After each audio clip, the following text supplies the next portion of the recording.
A lo largo del año me he tomado el trabajo de estudiar en detalle estos dos libros, El arte del buen vivir y Aforismos sobre la sabiduría en la vida, que en realidad es el mismo libro, así que si van a comprar, sepan que el texto es el mismo, ¿sí? O sea, son básicamente dos libros de distinta editorial, pero el texto es el mismo. Y tras haberlo leído y releído más o menos 3 veces, creo que he sacado las principales ideas, las más importantes, las más llamativas, y te las voy a comentar en este video. Pero conviene ante todo aclarar a efectos prácticos que ya desde la introducción el propio autor, el propio Schopenhauer, nos dice que lo que va a decir en todo el texto es bajo el presupuesto de que se pueda alcanzar la felicidad, presupuesto que él niega. Es decir, el propio Schopenhauer dice que no se puede ser feliz y que por tanto todo lo que va a escribir en este texto es bajo el presupuesto de que si se pudiera llegar a ser feliz sería mediante estas normas. Entonces vale decir que esta no es la ética de Schopenhauer.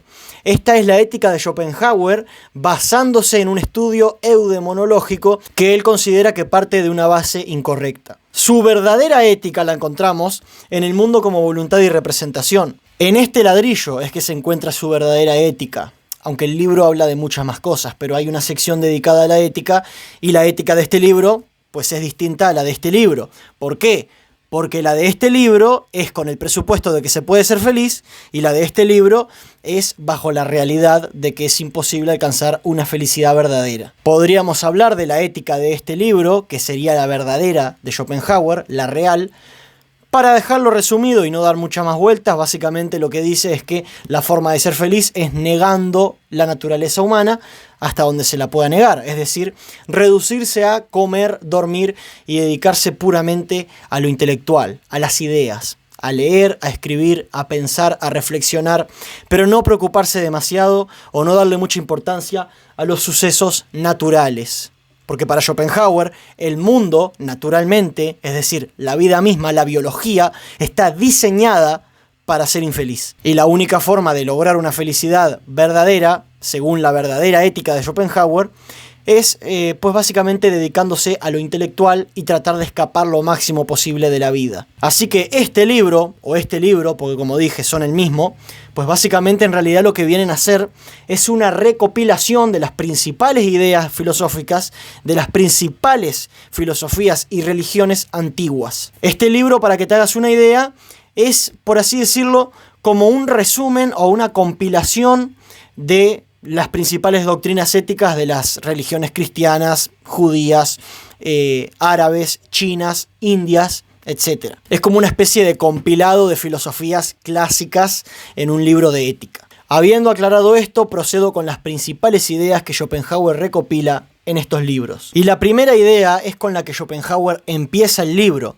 que es diciendo que para el bienestar del individuo y aún para toda su manera de ser, lo principal es, evidentemente, lo que se halla o lo que se produce en él mismo. Schopenhauer empieza el libro haciendo una división en 3 cosas que componen la vida humana: lo que uno es, lo que uno tiene y lo que uno representa. Lo que uno es lo que uno tiene en sí mismo, pues su suerte, su conocimiento, su salud. Lo que uno tiene, evidentemente, son las posesiones materiales, y lo que uno representa es, digámoslo así, la percepción que los demás tienen de nosotros. Acá entraría el honor, el respeto, la autoridad, etc. Evidentemente, una persona con un alto mando en una empresa no tiene ese alto mando en sí misma, sino que lo tiene en la representación de las personas que tiene a cargo. En este sentido, el gerente de una empresa no es esencialmente distinto del que barre el piso. La única diferencia es que el gerente representa para el personal y para el cliente una posición distinta, que no existe en realidad. Ahora, si el gerente de la empresa tiene un mejor físico, una mejor salud, una mejor suerte, más inteligencia, más conocimiento, pues eso sí que entraría en la categoría de lo que uno es. Entonces Schopenhauer empieza diciendo que por paliza, lo más importante para la felicidad y para nuestro bienestar es lo que nosotros somos. ¿Qué quiere decir esto? Que para nuestra felicidad es más importante, por paliza, lo que nosotros tenemos en nosotros mismos con respecto a lo que tenemos físicamente o a lo que representamos para los demás.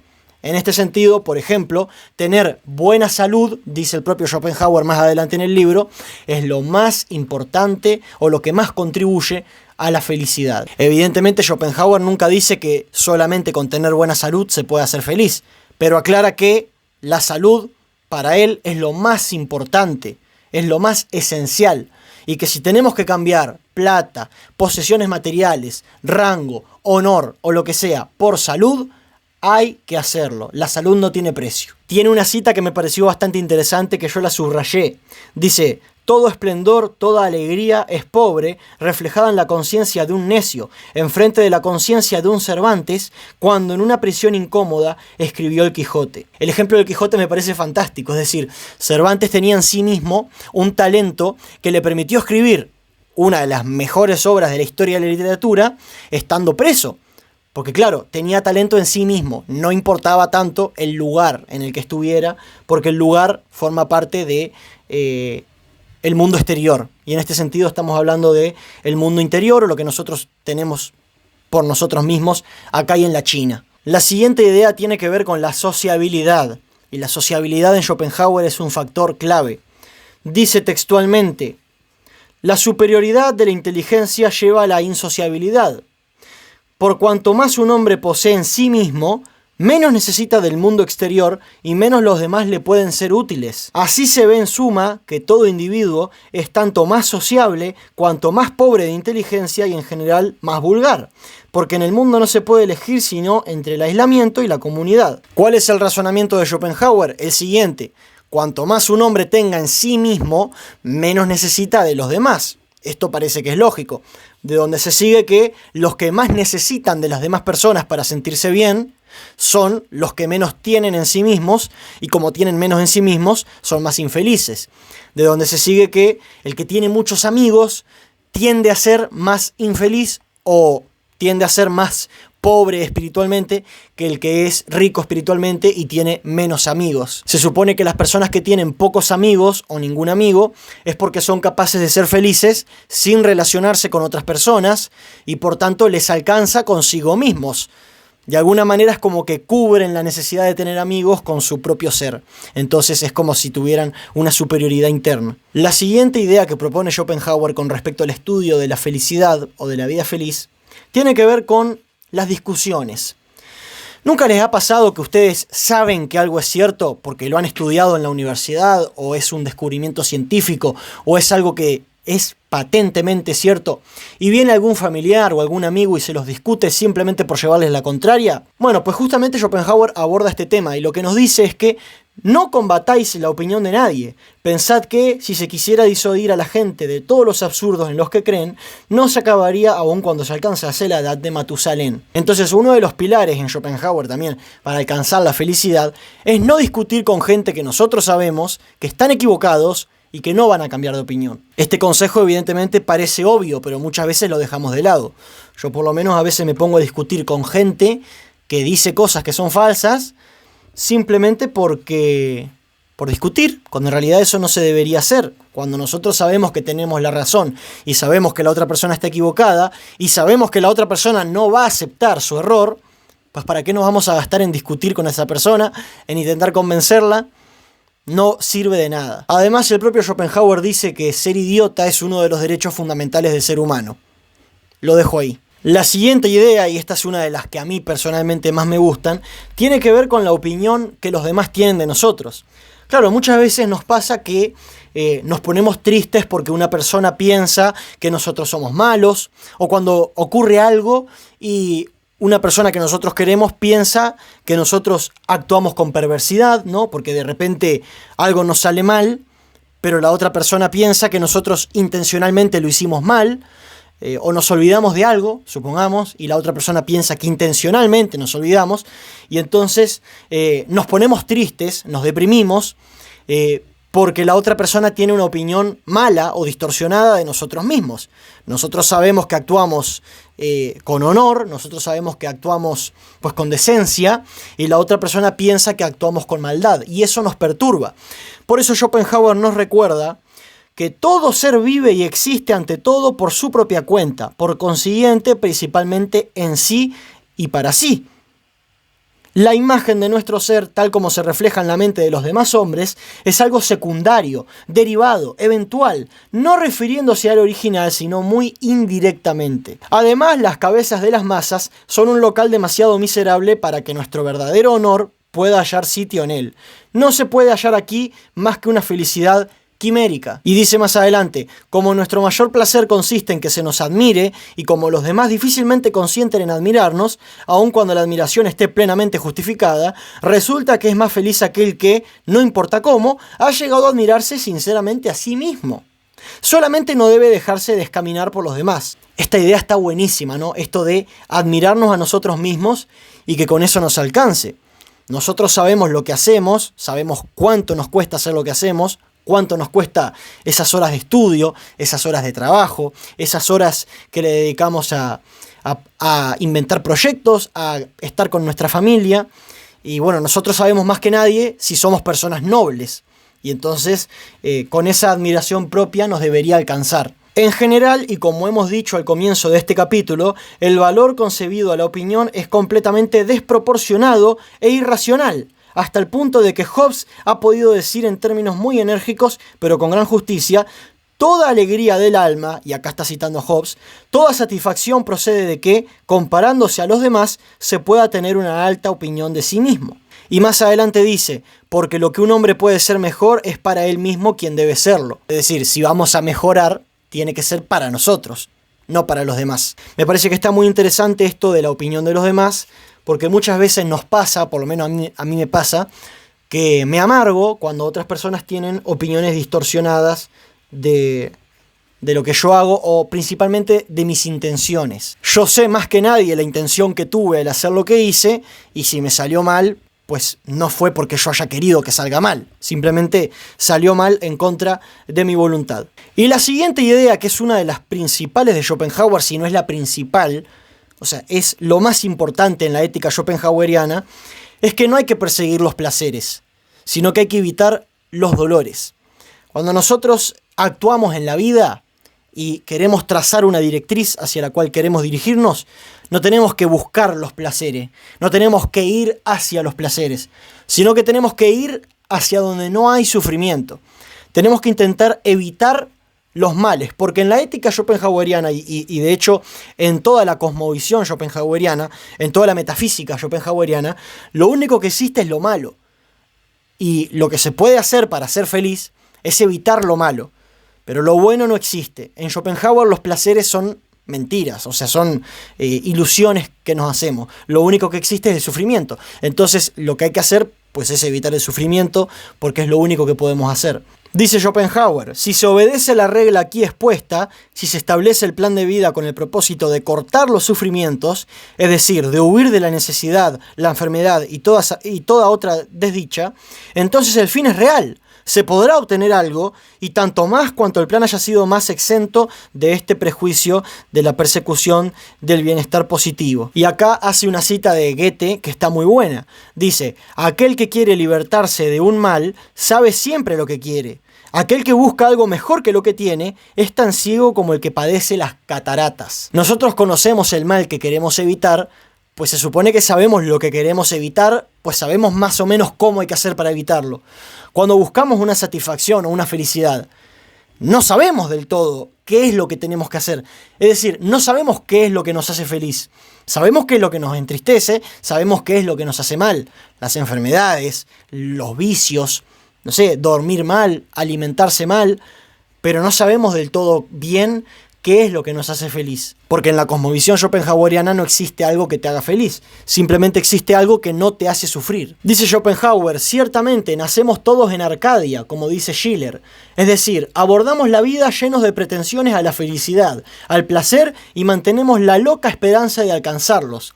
Pero, por regla general, muy pronto el destino nos hiere rudamente y nos enseña que nada es nuestro, que todo es suyo y que tiene un derecho incontestable, no solamente sobre todo cuanto poseemos y adquirimos, sobre mujer e hijos, sino también sobre nuestros brazos y nuestras piernas, sobre nuestros ojos y nuestros oídos y hasta sobre esa nariz que llevamos en medio de la cara. En todos los casos no se pasa mucho tiempo sin que la experiencia venga a hacernos comprender que la felicidad y el placer son una fata morgana que, visible de lejos solamente, desaparece al aproximarse a ella.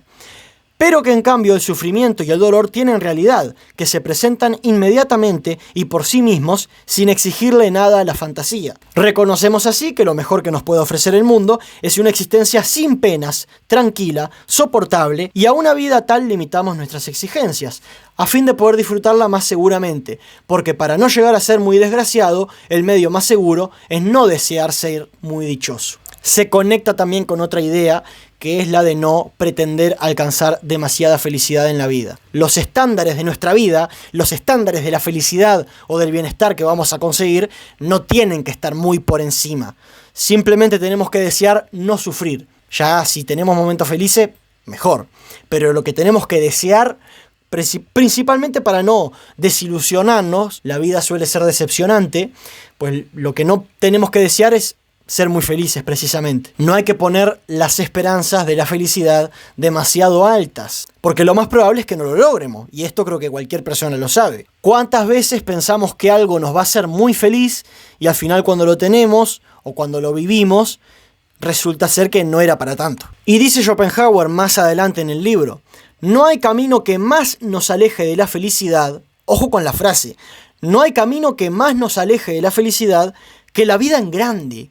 La vida en orgías y festines, aquella que los ingleses llaman la high life, porque procurando transformar nuestra miserable existencia, ojo, la existencia en Schopenhauer es intrínsecamente miserable, todos los seres humanos de la historia de la humanidad han tenido existencias miserables porque el hecho de existir ya es una miseria. Procurando transformar nuestra miserable existencia en una sucesión de alegrías, de placeres y de goces, no se puede menos de hallar el desengaño. Y luego plantea el famoso dilema del erizo, que es una de las ideas de Schopenhauer más difundidas, ¿no?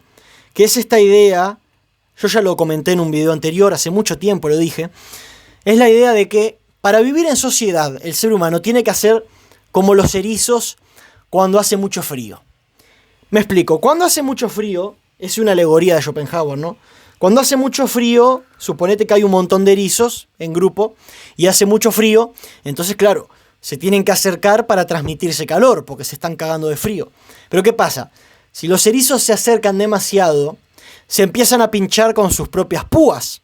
Entonces tienen que alejarse para no pincharse. Pero si se alejan demasiado les vuelve a dar frío. Entonces tienen que encontrar el punto medio en el que no se pinchan demasiado, pero tampoco en el que no tienen demasiado frío. Y entonces buscando este punto medio, ¿no? Es que el ser humano consigue vivir en sociedad plenamente. Porque Schopenhauer no te dice que te distancies de la sociedad y te vayas a vivir a la selva, como un ermitaño. Schopenhauer simplemente lo que te dice es que busques ese punto medio en el cual no estés completamente aislado de la sociedad, pero que tampoco estés muy metido en la sociedad. No conviene tampoco estar muy metido en la vida social. Conviene tener siempre un espacio para nosotros mismos bastante extenso. En este orden de ideas podemos también comparar la sociedad a un fuego al cual el sabio se calienta, pero sin tocarle como el loco que después de haberse quemado huye a la fría soledad y llora porque el fuego quema. La sociedad es como una fogata, ¿no? Si te alejas demasiado te da frío, si te acercas mucho te quema. Más adelante trae Schopenhauer otra idea que a mí me encantó, la subrayé, la llené de exclamaciones, como se puede ver ahí, que es acerca del tiempo. Muchas veces nosotros buscamos adelantar el tiempo, a efectos prácticos digo, ¿no? Buscamos apurar las cosas, ¿no? Que las cosas sucedan antes de lo que tendrían que suceder. Entonces acá nos dice Schopenhauer, solo en teoría conviene adelantar el tiempo, previendo su efecto. Claro, porque una cosa es prever lo que va a pasar y otra cosa es acelerar el paso de las cosas materializadas en la realidad. No, Schopenhauer dice que lo que hay que hacer es pensar lo que va a pasar, pero no apurarlo. ¿Por qué? Porque dice, aquel que cuide de hacerlo, aquel que se cuide de adelantar el tiempo, experimentará que no hay usurero peor y más intratable que el tiempo, y que cuando se le pide adelantado, exige mayores intereses que el más vil judío. Dice Schopenhauer, hay enfermedades que no se pueden curar conveniente y radicalmente, sino dejándoles seguir su curso natural. Schopenhauer hace acá una comparación con estos árboles que cuando se les da con cal viva, dice acá, por medio de la cal viva y el calor, se hace que el árbol crece más rápido en pocos días, pero el árbol nace más débil. nace más débil que si se lo deja crecer lentamente. Entonces, apurar el tiempo, dice Schopenhauer, lo más probable es que nos lleve a lamentarlo en algún momento. No hay empresa más costosa que querer precipitar el curso regulador del tiempo. Guardémonos bien de deberle intereses. El tiempo, dice Schopenhauer, es el mayor usurero. Cuando vos le pedís adelantado, te va a cobrar intereses altísimos. Entonces hay que dejar que las cosas transcurran a su debido ritmo, sin apurarlas. Y cierro el video volviendo a recalcar que lo más importante en la ética de Schopenhauer es no buscar el placer, sino buscar la ausencia de dolor. Cita al mismísimo Aristóteles cuando dice, en su Ética Nicomaco, que el hombre sabio no busca el placer sino la ausencia de dolor. Así pues, cuando se quiere hacer el balance de la vida desde el punto de vista eudemonológico, o sea, si vos quisieras de alguna manera, digamos, cuantificar qué tan feliz es una persona, pues lo que tendrías que hacer es no hacer la cuenta de los placeres que esa persona vivió, sino hacer la cuenta de los placeres que hacer la cuenta de los males que esa persona evitó.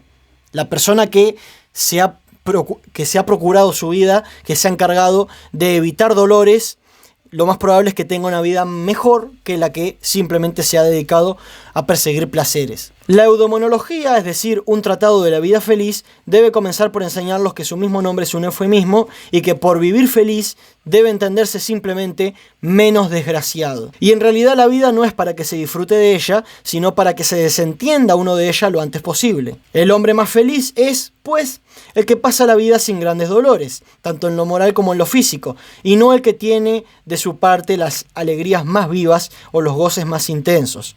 Querer medir por esto es la felicidad de una existencia es recurrir a una escala falsa. Síguese de ahí que nunca hay que comprar placeres a costa de dolores, ni aun con su sola amenaza, puesto que eso sería pagar algo negativo y quimérico con algo positivo y real.